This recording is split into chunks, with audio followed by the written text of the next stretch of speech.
아닐까요? 네. 자, 10강.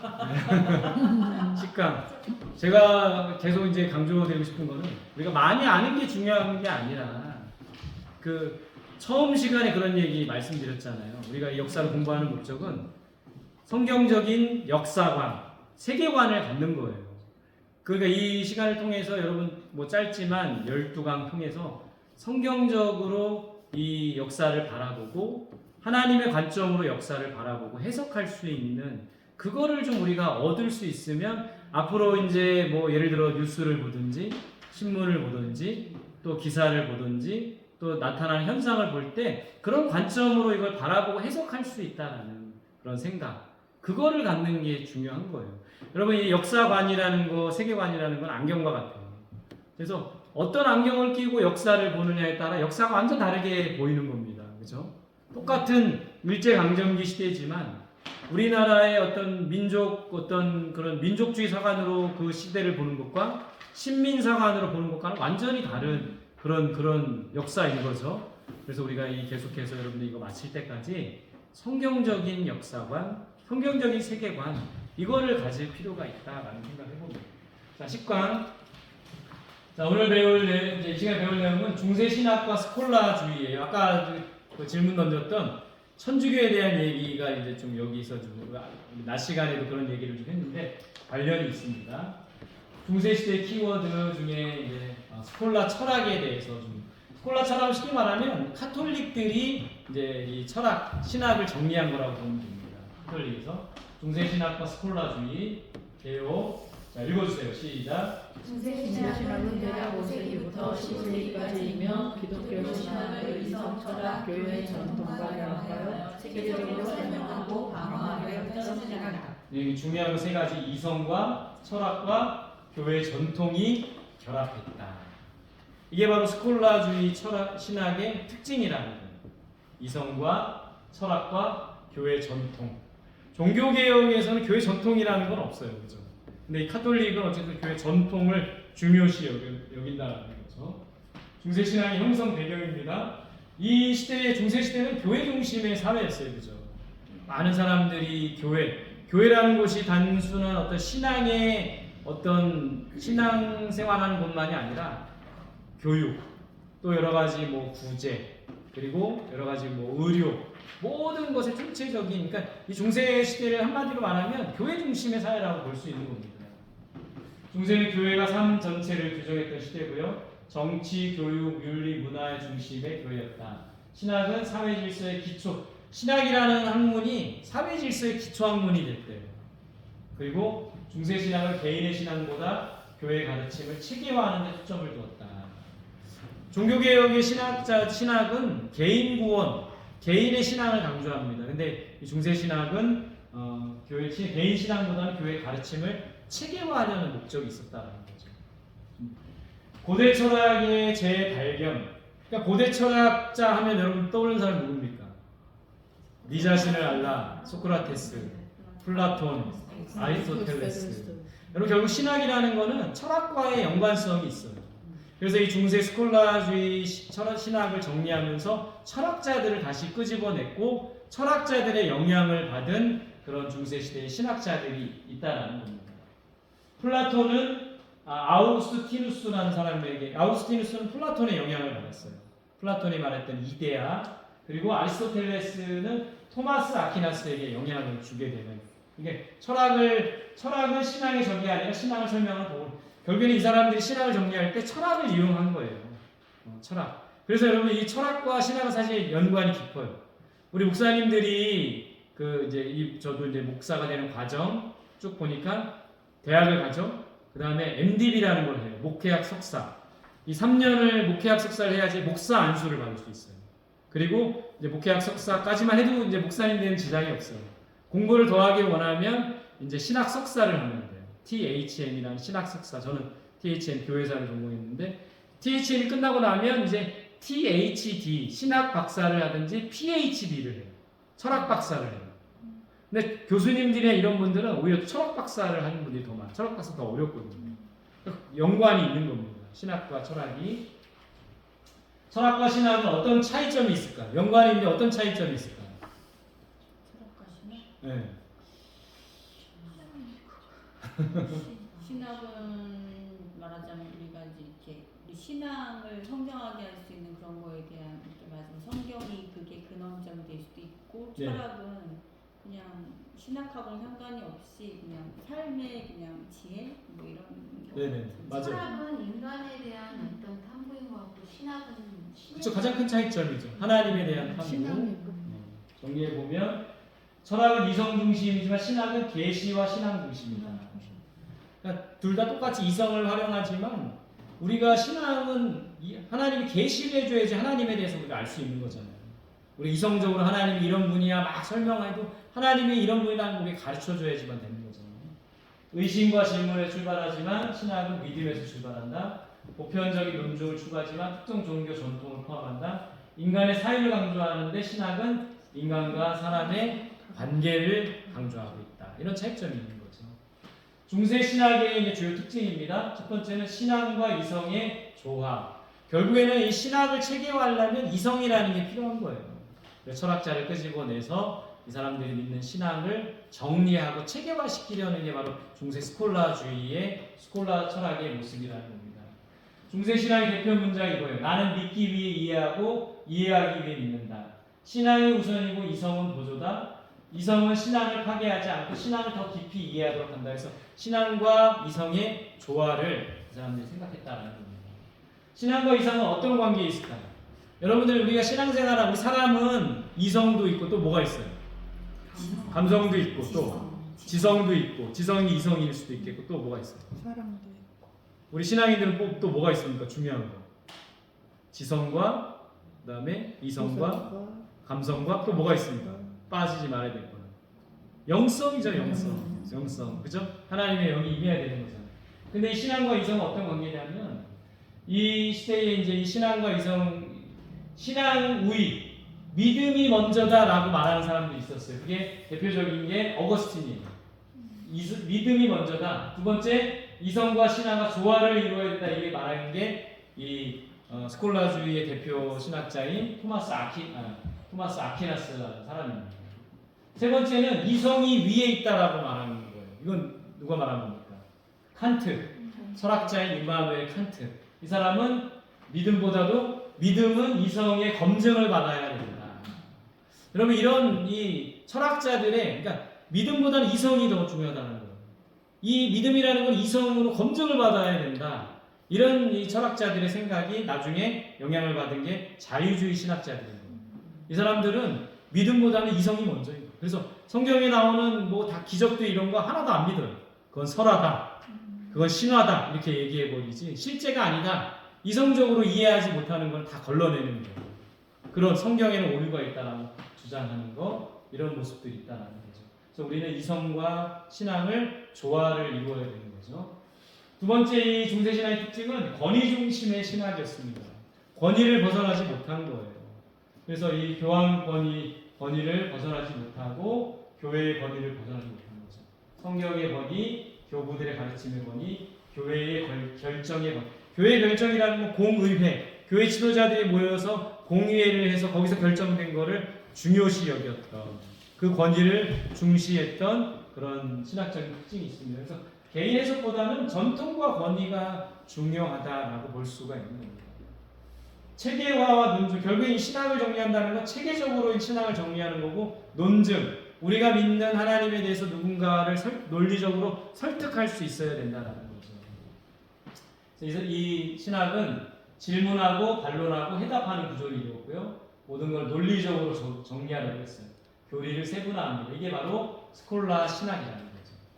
스콜라주의 신학은 개요, 신앙을 이성과 논리로 체계적으로 설명하려고 했다. 철학자들의 어떤 이성과 논리정연하게 이걸 말해가지고 이거를 정리하려고 했던 게 스콜라 신학이라는 겁니다. 스콜라주의 등장하게 된 배경, 당시에 이제 이 교회라는 것이 교육기관이기도 했다고 했잖아요. 대학이 생긴 겁니다. 거기서 또 아리스토텔레스의 철학이 유입되면서 신앙은 감정이 아니라 논리적 설명이 있어야 된다는 거. 스콜라주의 신학의 특징들은요, 질문 중심의 구조를 질문을 통해서 답을 찾아가고 이러면서 이제 이성을 사용하고 그러면서 정리하는. 저도 어떻게 보면 수업을 그렇게 좀 추구하는 것 같아요. 질문하고 답을 찾고 그런 거 싫어하더라고요. 되게. 근데 아무튼 그러니까 뇌가 이 이성이라는 게 가만히 있으면 그냥 듣기만 하면 활동을 안 해요. 근데 질문하고 막 답을 서로 찾아가고 하면 막 활동을 하잖아요.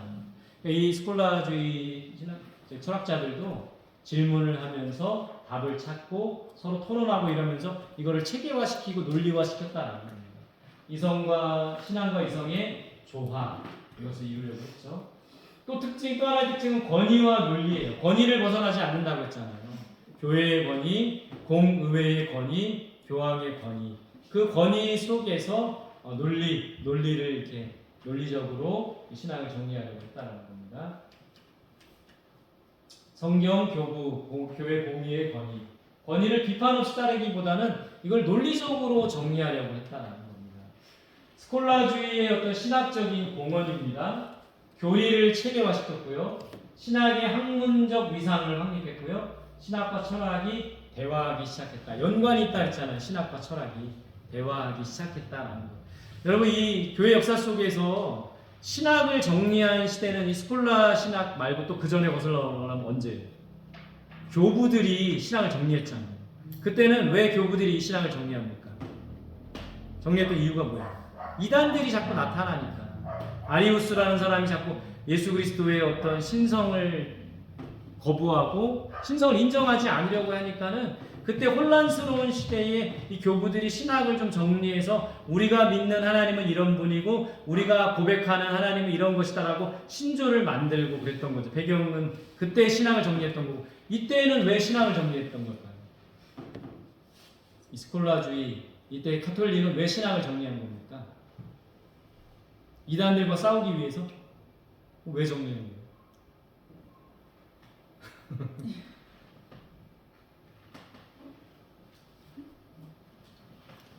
확실하게 알아야 이단을 구별할 수 있습니다. 이단과 싸우려고 한 건 아니라 교회를 체계화시켜서 그렇죠. 교회를 체계화시켜서 지금 이런 스콜라 신학이 발달된 이 지금 시대는 교황의 권위가 좀 추락하고 교회의 권위가 떨어지고 있는 시대였잖아요. 그리고 이 신학을 통해서 교회의 권위를 좀 더 확립시키고 체계화하려는 그런 목적 자체가 있었다라는 거죠. 배경이 틀린 거예요. 똑같은 신학이지만 이런 특징들이 있다는 겁니다. 한계와 비판입니다. 그래서 이런 스콜라주의 철학 신학의 한계가 있어요. 뭐냐면 지나치게 논리화했다. 그러니까 이성이 더 막 발달돼가지고 지나치게 논리화됐다. 여러분 우리 신앙이라는 게 논리로 다 설명할 수 있습니까? 논리로 다 설명한 삼위일체에 대해서 여러분 논리적으로 어떻게 설명할 수 있으세요? 어느 정도 설명 가능하죠. 네, 우리 교회 학교 아이들이 선생님, 집사님, 권사님 삼위일체가 뭐예요? 그럼 뭐라고 대답하시겠어요? 어떻게 우리 도 선생님은 삼위일체를 어떻게 논리적으로 설명할 수 있으십니까? 뭐 설명하지 않겠습니다. 세 분이 한 분이라는 거잖아요. 이게 논리로 이게 가능합니까? 저 철없을 때는 저는 이렇게 설명을 했어요. 역할론. 뭐냐면 제가 여기서는 뭐라고 합니까? 교수님, 어디 가서 들어보지 못하는 거예요. 교회 가면 목사님, 가정에서는요. 자녀들한테는 아빠고 부인한테는 남편이고 저희 부모님한테는 아들. 한 사람이지만 역할이 다 다르잖아요. 철없을 때는 삼위일체를 그렇게 설명했어요. 근데 아니잖아요. 세 분이 한 분이지 한 분의 역할이 세 개인 게 아니잖아요. 이게 삼위일체를 제대로 설명하지 못한 겁니다. 또 하나는 뭐냐면 이렇게 설명을 하는 거예요. 태양이라는 존재가 있죠. 그게 우리에게는 뭘로 다가오는 겁니까? 태양 자체가 오면 우리 다 타 죽어요. 빛과 빛. 열과 네. 그럼 태양 자체는 하나님, 성부 하나님이고 빛은 누구고? 우리에게 오신 예수님이고 그 다음에 이 태양에는 빛만 있습니까? 태양이 가지고 있는 게 빛만 있어요. 에너지도 있잖아요. 열도 있잖아요. 자외선도 있잖아요. 그런 역할을 하는 거는 성령님이 이거 맞는 건가요? 결국에 하나인데 그냥 어떤 형태와 이런 게 우리에게 다가오는 그것들이 다르다라는 걸 설명하고 있는 거예요. 이것도 완전하지가 않는다는 거죠. 사실은 삼위일체라는 거는 우리의 논리로 어떻게 설명할 수가 사실은 완벽하게 설명할 수는 없는 거예요. 완벽하게. 그러니까 우리가 삼위일체에 대해서 많이 듣지만 또 설명을 하면 잘 못하는 게 그런 이유가 있다는 거예요. 그러니까 신앙이라는 거는 논리로 다 설명할 수 없는데 이 사람들은 지나치게 논리화시켰고 실제 신앙과 또 다르게 왜냐하면 이거를 그 신학을 정리하려는 목적 자체가 내가 신앙생활 더 잘하고 하나님을 더 잘 알기 위해서가 아니라 이걸 통해서 교회의 권위를 더 확립하고 체계화하려는 목적이 있었기 때문에 뭔가 이 신앙하고는 좀 거리감이 있었다는 거예요. 엘리트 중심의 신앙. 그러니까 대부분 지도자들이 많이 배운 학식 있는 사람들이 모여서 신앙을 정리했고 그 신학을 또 교인들하고 함께 공유하고 함께 나눠야 돼 그러지는 않았다는 겁니다. 그러니까 우리 지금 성수성서 신학원은 너무 잘하는 거예요. 이 신학을 함께 우리가 공유하고 함께 나누고 여러분들 함께 공부하시잖아요. 그죠? 이런 특징들이 있다는 겁니다. 신학을 여러분 논리적으로 설명하는 것보다 더 중요한 건 뭘까요? 우리의 신앙생활, 우리의 신앙을 논리적으로도 설명할 수 있어야 돼요. 우리가 믿는 하나님은 어떤 분이고 우리가 섬기는 교회는 어떤 곳이고 어떻게 구원받는 것 누군가에게 논리적으로 설명하는 것도 중요한데 이거 논리적으로 설명하는 것보다 더 중요한 건 뭘까요? 살아가는 거가 중요하고 하나님을 경험하는 것이 중요하다라는 생각들이 듭니다. 하나님을 경험하다 이거는 사실은 나중에 종교개혁 이후에 또 교회가 이제 권력화 제도화 이렇게 되니까 또 한 번의 제2의 종교개혁이 일어나게 됩니다. 그걸 뭐라고 하냐면 경건주의 운동이라고 말을 해요. 경건주의 운동. 그 경건주의 운동의 사람들은 하나님을 경험하는 거에 대해서 얘기를 했다는 거예요. 신학적인 것보다 하나님을 경험하여 아는 것이 또 중요하다는 거죠. 우리가 그래서 여러분들이 여기서 배우는 신학을 배우는 이유는 뼈대를 세우는 거예요. 뼈대가 튼튼해야 되잖아요. 그리고 하나님을 경험하는 그 믿음과 또 기도, 말씀 묵상하고 기도하면서 우리가 살을 붙여야겠죠. 그럴 때 건전하고 온전한 신앙인이 될 수 있다라는 거. 그래서 여러분 하나님을 경험하고 신학을 열심히 공부하고 하나님을 매일매일 경험하는 게 중요합니다. 여호와를 같이 읽어봅시다. 시작. 여호와를 경외하는 것이 지혜의 근본이요 거룩하신 자를 아는 것이 명철이니라. 여호와를 경외하는 자에게 지혜를 주십니다. 하나님을 아는 자에게 명철을 주신대요. 근데 여기서 구약에서 알다라는 단어는 야다라는 단어를 쓰는데 야다는 경험해서 안 돼요. 부부가 결혼해서 서로 알아가는 그것이 야다거든요. 그래서 우리 하나님을 머리로만 또 신학적으로만 이성적으로만 아는 게 아니라 하나님을 경험해서 아는 것이 필요하다는 거죠. 자, 중세 신학 그런 면에서 이 중세의 스콜라 신학의 어떤 맹점, 단점은 거기에 있다는 거예요. 신앙과는 좀 거리가 멀고 지나치게 논리화하고 그리고 엘리트 중심의 신학이었다는 거죠. 중세 신학의 대표적인 인물 아우구스티누스라는 사람이 있었고요. 초기 기독교 대표 신학자고 철학자고 신앙과 이성의 관계를 크게 탐구했고요. 하나님의 도성이라는 개념을 그래서 중세 초기 신학을 기초를 놓았던 사람입니다. 안셀무스라는 사람이 11세기에 있어요. 스콜라 철학의 아버지고 믿음이 이해를 추구합니다. 나는 이해하기 위해 믿는다. 신존재 증명. 토마스 아퀴나스 이 사람이 굉장히 중요해요. 13세기 이 사람은 중세 신학의 기초를 세웠고요. 아리스토텔레스의 철학을 수용합니다. 신앙과 이성의 조화를 완성했고요. 신학대전이라는 책을 집필했어요. 그래서 신학대전 중요한 책입니다. 중세 신학의 주요 과제입니다. 하나님에 대해서 하나님을 이해하자. 이 주요 내용이 그런 거예요. 이 신학에. 그래서 철학을 이를 이성으로 설명하려고 하고 신학은 계시와 신앙 안에서 이해하려고 했다는 내용이 있습니다. 신존재 하나님의 속성에 대해서 여러분 하나님에 대해서 우리가 이렇게 말하죠. 전능은 뭡니까? 모든 것이 가능하다는 거예요. 전지는요. 현재는요. 어디에나. 영원성은 불변성은. 이런 하나님에 대한 이해를 정리해 놓은 게 스콜라주의 신학이라는 거예요. 구원론, 하나님의 은총과 그리스도의 속죄를 통해 교회 안에서 구원에 이른다고 설명한 기독교 신학 체계라는 겁니다. 은혜와 성례를 통한 구원, 교회를 통한 구원. 여러분, 이 사람들은 교회의 어떤 권위가 중요했기 때문에 교회를 통한 구원, 교회 안에서의 구원을 강조했어요. 근데 교회 밖에는 구원이 없을까요? 있어요? 정말 교회가 있어요. 아니고 저기 다른 나라에는 교회가 없는 데가 있어요. 그런 네. 데는 이제 선교사님들이 가고 이제 예배를 드리는 곳을 만들어요. 그러니까 그분들은 그곳에서 항상 예배를 같이 드려요. 예. 그리고 거기도 그분들한테 교회를 하는 얘기하고 거기도 구원이 있죠. 무용교회는 이제 교회라는 거는 유형 교회가 있고 무형 교회가 있겠고, 그죠? 건물이 없어도 교회가 가정교회나 지하교회 같은 건 그렇지만 네. 교회 바깥에는 구원이 없을까요? 교회 바깥에 있어요. 여러분, 구원받는 우리가 구원받는 어떤 사람은 구원받고 어떤 사람은 구원받지 못한다는 걸 평가할 수는 없지만 판단할 수는 없지만 구원받는 그 어떤 사람 어떻게 하면 구원받는 거예요? 예수님을 모르시는 그러니까 예수 그리스도를 믿는 자가 구원받는 거잖아요. 교회 바깥에도 구원이 있을 수 있고 반대로 말하면 교회 안에서도 구원이 없을 수가 있는 거죠.